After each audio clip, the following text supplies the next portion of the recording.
माँ ने जब 32 नाम सुने तो माँ ने कहा ये नाम मुझे बड़े प्रिय है। नामावली माम यस्सु दुर्गायाम मानवः पठित सर्व भयान मुक्तो भविष्यति न संशया। जो भी मेरे इन 32 नामों को लेगा वो निर्भय हो जाएगा, उसको काल का, संसार के किसी व्यक्ति का डर नहीं रहेगा। व्यास जी कहते हैं एनानाम भजते यो हि तांद्रगन्ना सैव कुत्रचित सर्वोपास्या सर्व माता शैवी शक्तिर महाद्भुता। संसार में ऐसा कोई है ही नहीं जो इन दुर्गा की पूजा न करता हो, क्योंकि सर्वोपास्या है, ये सबकी माता है, ये शक्तिर महाद्भुता। तो बोले इनका दुर्गा नाम क्यों है कि सर्वबुद्ध्या अधिदेवी अंतर्याम स्वरूपिणी, ये बुद्धि की अधिष्ठात्री देवी है दुर्गा, हमारी बुद्धि की अधिष्ठात्री देवी है दुर्गा। और अंतर्याम स्वरूपिणी, अंतर्यामी रूप से हम सबके भीतर रहती है। तो बोले दुर्गा इसलिए कहते हैं दुर्ग संकट हंत्री थी दुर्गेति प्रतिताप भुवि ही, ये प्राणियों के दुर्गम संकट का हरण करती है ना, इसलिए हम इनको क्या कहते हैं, बोलिए दुर्गा मैया की जय। व्यास जी कहते हैं राजन, इसी प्रकार पूर्व काल में जब हालाहल नाम के दैत्य हुए, उनके साथ में ब्रह्मा विष्णु शिवजी और विष्णु भगवान का देवताओं की ओर से युद्ध हुआ। और ये युद्ध बहुत काल तक चला, जिसमें बड़े कठिनाई से वो हालाहल दैत्य पराजित हुए। हालाहल दैत्य जब पराजित हुए तो भगवान विष्णु और शिव को थोड़ा सा अभिमान हुआ कि देखो हमने बड़ी कठिनता से आखिर इनको हरा ही दिया। अपने अपने धाम में आए। आपने तृतीय दिवस की कथा में सुना था, चतुर्दिवस की, कि भगवती भुवनेश्वरी ने अपने श्रीअंग में से 3 देवियों को प्रकट किया था। महालक्ष्मी विष्णु को, महासरस्वती ब्रह्मा को और महाकाली शिव को दी थी। तो ये तीनों देवियां इन 3 देवताओं के पास में थी।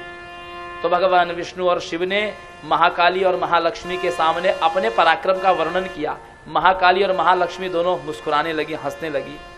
हंस इसलिए रही थी कि देखो ये भूल गए कि भुवनेश्वरी मैया ने ये कहा था कि ये मेरी शक्तियां हैं और ये तुम्हारे इन सृजन पालन और संहार के कार्य में सहायता करेगी।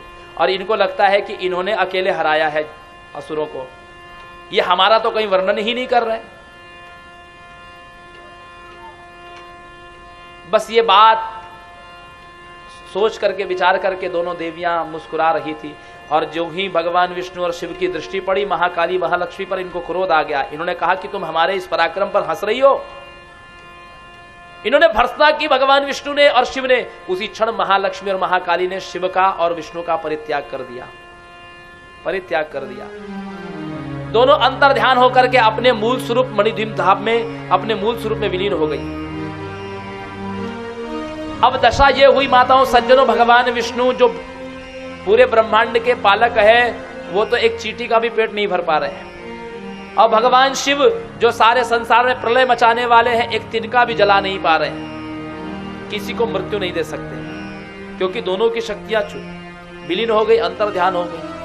अब सृजन पालन और संहार तीनों कार्य ब्रह्मा जी को ही करने पड़ रहे हैं। लेकिन एक आदमी से काम नहीं हो सकता सृजन पालन संहार का, क्योंकि जिसमें जिस तत्व की प्रधानता होगी वो वही कार्य कर सकता है। ब्रह्मा रजोगुणी है, तो पालन का कार्य नहीं कर पा रहे और संहार का कार्य नहीं कर पा रहे।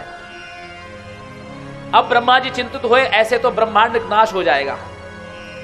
तो उन्होंने अपने पुत्रों को बुलाया, मरीचि को, अंगिरा को, अत्रि को, पुलस्त्य को, पुलह को, क्रतु को, भृगु को, दक्ष को, नारद को, और कहा जाओ पृथ्वी पर हिमालय पर्वत पर जाकर के देवी का आराधन करो। जो मां रूठ करके चली गई है उनको मनाओ। देवता लोग कोई समाधि लगाया, किसी ने मां का नाम जप किया, नवारण मंत्र का जप किया, किसी ने योगाभ्यास किया, किसी ने यज्ञ किए, किसी ने मां का पारायण किया। कितने साल तक, कितने वर्ष तक? कि ध्यायतां परमं शक्ति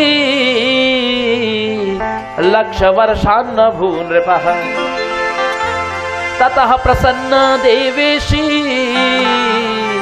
प्रत्यक्षं दर्शनं ददौ पाशांकुशवराभीति चतुर्बाहुस्त्रिलोचनम् करुणारस संपूर्ण सच्चिदानंद रूपिणी। 1 लाख वर्ष तक इन देवताओं ने, इन ऋषियों ने मां की आराधना की। 1 लाख वर्ष तक मां ने प्रसन्न होकर के अपना रूप दिखाया। कैसा रूप था? पाश, अंकुश, वर, भीति। दाहिने हाथ का ऊपर वाला हाथ में पाश था। पाश क्या है? ये जो स्वच्छंद पशु होता है उसको जो लगाम आप कसते हैं, ऐसे ही जब जीव प्रजा में कभी देवता, कभी असुर, कभी मनुष्य जब अनियंत्रित होता है, संसार के विरुद्ध काम करता है, तो मां उसको पाश में बांधती है, चाहे वो यम पाश हो। और अंकुश, जैसे बड़े बड़े हाथी जब स्वच्छंद होते हैं तो उनको अंकुश से नियंत्रित किया जाता है, इसी प्रकार कभी कभी दंड विधान करके मां उनको सही मार्ग पर लाने के लिए अंकुश धारण करने वाली। बाएं हाथ की ऊपर वाली भुजा में अंकुश, दाहिने हाथ की ऊपर वाली भुजा में पाश, और दाहिना हाथ नीचे वाला वर मुद्रा और बायां हाथ नीचे वाला अभय मुद्रा। चतुर्बाहु त्रिलोचनाम, 3 नेत्र, 2 नेत्र और एक मस्तक पर नेत्र। कैसी है? करुणा रस संपूर्णा, करुणा से ओत प्रोत है, सच्चिदानंद रूप है मां का।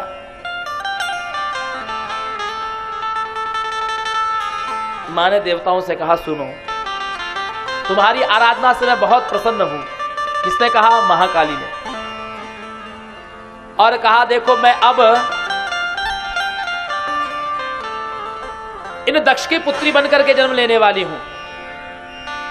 दक्ष का असीकनी के साथ में विवाह होगा और इनके यहां मैं 16 अंश से जन्म लूंगी। पहला अवतार होगा मेरा श्रद्धा, दूसरा मैत्री, तीसरा दया, फिर तीसरा शांति, फिर तुष्टि, पुष्टि, क्रिया, उन्नति, बुद्धि, मेधा, तितिक्षा, ह्री, और फिर स्वाहा और स्वधा। ये 15 बहनें मेरी कलाएं हैं। ये मेरी अग्रज बन करके जन्म लेंगी। ये मेरी कलाएं हैं, श्रद्धा, मैत्री, दया, शांति, पुष्टि, तुष्टि, क्रिया, उन्नति, बुद्धि, मेधा, तितिक्षा, ह्री, स्वाहा और सदा। ये सब मेरी कलाएं हैं। और इसके बाद में मैं पूर्णांश से सती के रूप में, 16वीं कन्या के रूप में इस दक्ष के यहां जन्म लूंगी। लेकिन ये दक्ष अभिमान से युक्त हो जाएगा। जब यह मेरा तिरस्कार करेगा तब इसका घर त्याग करके मैं अपने शरीर को नष्ट कर दूंगी। मेरे शरीर को लेकर के शिवजी ब्रह्मांड में विचरण करेंगे विरह कातर होकर के। तब भगवान विष्णु उस शरीर को खंडित करके सुदर्शन चक्र से मेरे शरीर के खंड करेंगे। पृथ्वी पर वो जहां पर वो गिरेंगे वहां पर शक्तिपीठ निर्माण होंगे। प्रत्येक स्थान पर मैं अपनी पूर्ण शक्ति के साथ में वहां पर रहूंगी। और उसके उपरांत मैं अपना पूर्ण अवतार लूंगी। पूर्ण अवतार मैं इस हिमवान की कन्या बन करके लूंगी, क्योंकि इस हिमालय पर्वत ने भी तुम्हारे साथ में मनुष्य रूप से मेरी आराधना की है। हिमालय ने जब सुना कि मां मेरे यहां पुत्री बन करके जन्म लेने वाली है, तो हिमालय ने कहा कि हे मां, संसार का ऐसा कोई पुण्य नहीं है कि कोई आपका जो सारे जगत की माता है उसका कोई पिता बन जाए। ऐसा कोई पुण्य है? जो सारे संसार की जननी है उसका पिता बनने का सौभाग्य। तो हिमालय ने कहा कि देवी, हे भगवती, हे परात्मा, मुझे बताइए कि किस पुण्य से लोग आपकी प्राप्ति कर सकते हैं। मां ने कहा, मेरी प्राप्ति के 2 मार्ग है।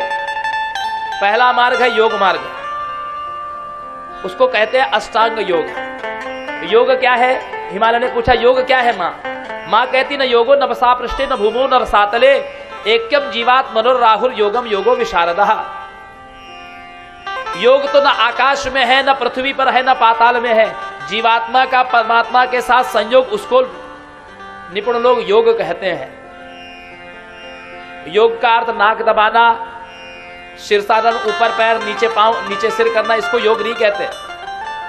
जीवात्मा का परमात्मा के साथ मिलन, इसको योग कहा गया है। लेकिन इतना सहज नहीं है ये। भगवती कहती है, तत्प्रत्युहा षडाख्याता योग विघ्न कारका नगा काम क्रोध लोभ मोह मदमात्सर्य इति संज्ञकौ। उसके 6 प्रत्यु होते हैं, 6 विघ्न होते हैं, काम क्रोध लोभ मोह मद और मात्सर्य। जब जीवात्मा परमात्मा की ओर प्राप्ति के लिए बढ़ता है ना, जब कोई भगवती को सिद्ध करने के लिए बढ़ता है, तो ये 6 विकार उसको सताते हैं।